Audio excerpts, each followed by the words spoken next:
In today's video, I'm going to teach you how to connect OBS to StreamElements if you want to manage overlays, alerts, chat, and stream activity more smoothly. Connecting these two tools is a great setup.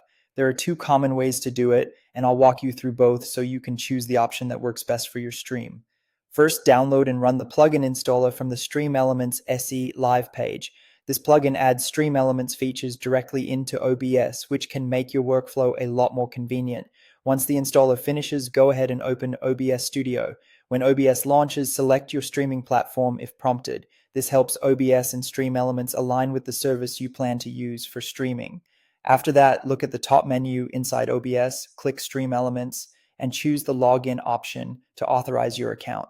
This step connects OBS with your StreamElements account so the integration can work properly. And once you're signed in, you'll be able to access integrated tools right inside OBS. That includes your activity feed, chat docs, and widget-related features. This is especially helpful if you want to keep more of your stream management in one place instead of switching between multiple windows during a live broadcast.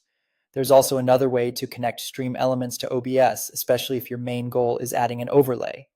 For this method, go to your StreamElements dashboard, open My Overlays, and either create a new overlay or edit an existing one. This is where you can manage the visual elements that appear on your stream, such as alerts, labels, and other on-screen graphics.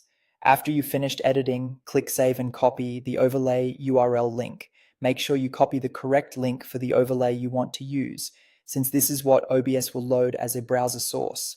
Now head back into OBS Studio. Under the Sources panel, click the plus icon and choose Browser. This creates a browser source that can display your StreamElements overlay directly on your scene. When the browser source settings window appears, paste in the overlay URL. Then set the width and height so they match your canvas size.